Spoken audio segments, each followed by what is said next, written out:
The letter arrived on a Tuesday, carried by a footman whose starched livery seemed to mock Clara's trembling hands.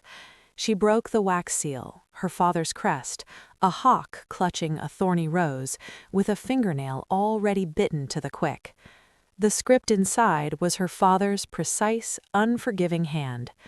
"You will marry Lord Valerius Croft in 3 weeks' time. He is 47, thrice widowed, and owns half the shipping lanes between here and Singapore. He requires an heir. You will provide one. Do not embarrass this family." 47, thrice widowed, requires an heir. The words coiled in her stomach like cold iron. She was 19. She had spent the last 6 months watching her mother fade into silence after her own arranged marriage, retreating into a world of needlework and laudanum. Clara had sworn she would not become a ghost in her own life. That night, while the household slept beneath the weight of inherited expectations, Clara moved with the quiet precision of desperation.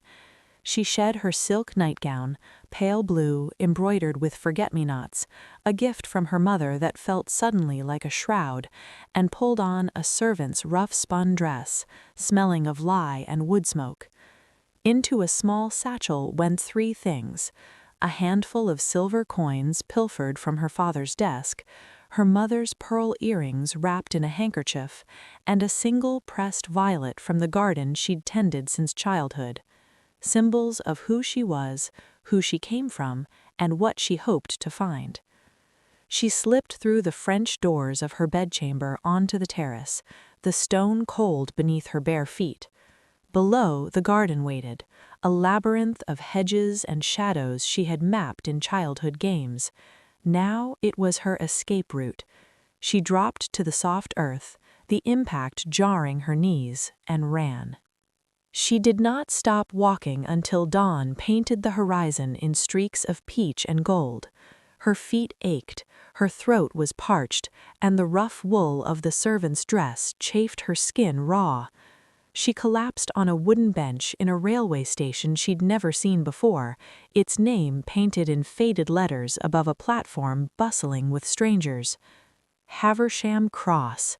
She had no plan beyond a way, no destination, only the fierce, beating certainty that whatever lay ahead could not be worse than the gilded cage awaiting her return. "Rough morning?" The voice was warm, laced with gentle amusement. Clara startled, her hand flying to her throat. She looked up, and the world seemed to still. He stood silhouetted against the rising sun, tall and effortlessly elegant in a tailored traveling coat of charcoal wool. Dark hair swept back from a face that belonged in poetry, a sharp jaw softened by a day's growth of stubble, eyes the color of aged whiskey that held both intelligence and kindness, a smile that suggested he knew delightful secrets about the universe and was willing to share them. He held 2 steaming paper cups, the scent of bergamot and honey cut through the station's smells of coal and damp wool. "Tea?" he offered, sitting beside her without waiting for permission, yet without presumption. He left a respectful distance between them on the weathered bench. "You look like you've been wrestling ghosts, or perhaps outrunning them." Clara, who had been taught that a lady never speaks to strange men, especially not handsome men in railway stations at dawn, found herself accepting the cup. Her fingers brushed his, and a spark, small but undeniable, passed between them. "Something like that," she admitted, her voice hoarse from disuse and dust. He introduced himself as Julian. He was traveling to the coast to oversee the launch of a new vessel, a sleek clipper ship designed to outrun monsoons and pirates alike. He spoke not with the bored condescension of the aristocrats who frequented her father's drawing room, but with genuine passion, of tides and timber, of markets in Marseille and Mumbai, of the way dawn breaks differently over the Indian Ocean than the English Channel. but his eyes kept returning to her, not with appraisal of her rough dress or dusty feet, but with genuine curiosity. "You're a long way from home," he observed gently. "I needed to be," she said, and to her horror her voice cracked. He didn't press, didn't offer empty platitudes. He simply nodded, as if he understood the weight of those 4 words. The sea has a way of putting things in perspective, washing away what doesn't matter, revealing what does. When she accidentally revealed she'd never seen the ocean, "My father believes travel makes young women restless," he didn't laugh or pity her. He simply said, "Then we must remedy that. The 9:15 to Seabourn leaves in 20 minutes. 3rd class is perfectly adequate for a first glimpse of eternity." And so she went, not because she was foolish, but because for the first time in her life, a choice felt hers. She boarded the train beside him, the rhythmic clatter of wheels on tracks a counterpoint to her racing heart. They sat by the window as the countryside unspooled, emerald fields giving way to salt marshes, then the sudden, breathtaking expanse of the sea. At a seaside inn overlooking a crescent of white sand, he bought her a proper meal: fresh crab, warm bread, strawberries still warm from the sun. He showed her how to skip stones across the water, his hand briefly covering hers to correct her grip. "Wrist loose," he murmured, his breath warm against her ear. "It's not about force, it's about grace." And he listened, actually listened, when she spoke of wanting to study botany at the university in Edinburgh, of sketching wildflowers in the margins of ledgers meant for household accounts, of the secret journal where she pressed petals and wrote poems no one would ever read. With him, Clara didn't feel like a transaction, a vessel for an heir, a decorative object to be displayed. She felt seen, whole, alive. As sunset bled into violet twilight, painting the sea in molten gold, Julian turned to her on the weathered planks of the pier. The salt wind tangled his hair, and gulls cried overhead like souls set free. "Clara," he said softly. How did he know her name? She must have mentioned it hours ago in some unguarded moment. "I know this is madness. I've spent my life building empires on schedules and contracts, on the cold arithmetic of profit and loss, and today—" he shook his head, a wonder in his eyes that mirrored her own. "Today felt like the first real thing I've done in years, the first true thing." He took her hand. His touch was sure, gentle, grounding. "I should tell you I'm a romantic fool, that I believe 2 people meeting by chance on a railway platform might be the universe correcting a terrible mistake. Come with me, not as a possession, not as a duty, as a partner. Let me show you the world you deserve, not as a spectator, but as its co-author." Her heart hammered against her ribs, a wild bird testing the bars of its cage. This was everything she'd dreamed of in secret: choice, passion, a future built on desire and respect, not duty and despair. Tears welled in her eyes, but they were not tears of fear. They were tears of recognition, of hope. "Yes," she whispered, the word carried away on the sea breeze. "Yes." He smiled, that devastating, secret-sharing smile that made her feel like the only woman in the world.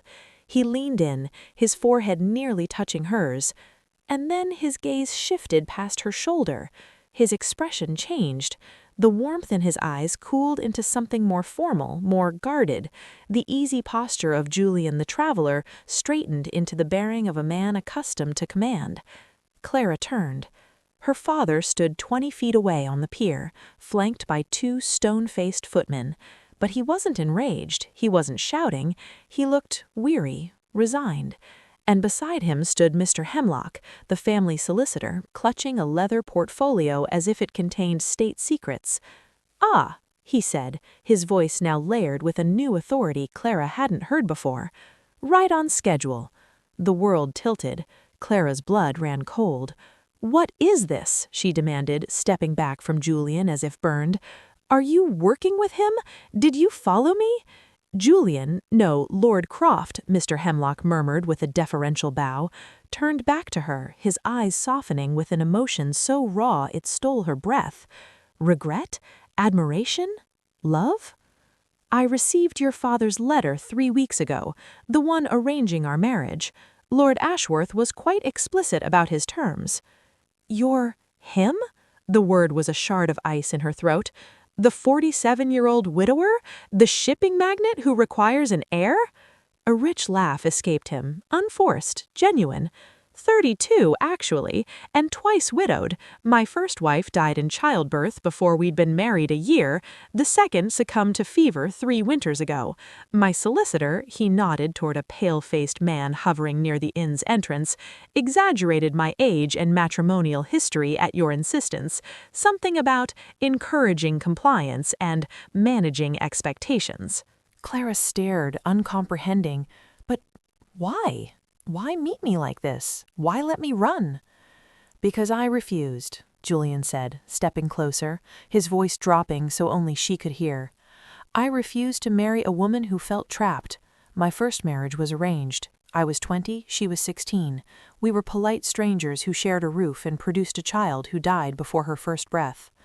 My second marriage was one of convenience after grief. I will not make that mistake again. He took a slow breath, the sea wind catching the edges of his coat. So I made a counter-proposal to your father. I would meet you before the wedding, not as Lord Valerius Croft of Croft Shipping, but as Julian, a traveler, a stranger.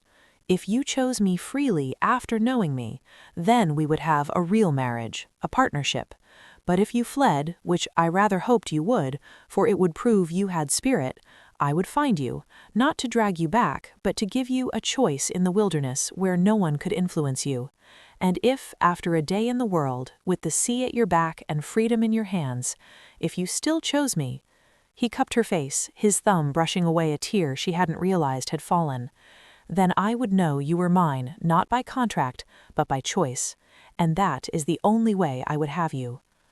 Clara looked from her father's weary face, no anger there, only a dawning respect, to the man before her, the man who had engineered her freedom to prove her love was real, the man who had let her run so she could truly choose to stay, the man who had skipped stones with her and listened to her dreams of botany and called her co-author of the world. She turned fully to Julian, Valerius, and saw not a cage but a key, not a captor but a conspirator in her liberation. The contract, she said, her voice clear and strong, carrying over the crash of waves, is void. It was void the moment I left my father's house. But your proposal— She took his hand again. This time her grip was sure, deliberate. Your proposal I accept, not as Lord Croft's wife, but as Clara's choice. A slow, radiant smile spread across his face, the same smile that had disarmed her on the railway platform, but now deepened with relief and something like reverence. Her father cleared his throat. The boy insisted, Clara, called me a tyrant to my face, said a marriage without free will was a gilded cage that would kill your spirit and eventually his own. I thought him a romantic fool. He looked at Julian, then back at his daughter, his eyes suspiciously bright. It appears I was wrong on both counts.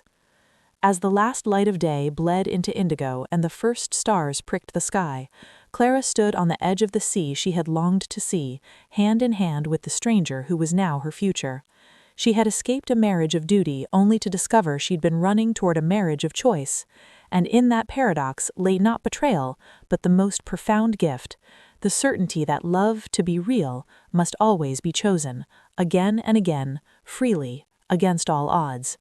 She kissed him then, there on the pier with the salt wind in their hair and the endless sea stretching before them, and in that kiss Clara knew she hadn't been captured, she had been found, and in being found, she had finally, truly found herself.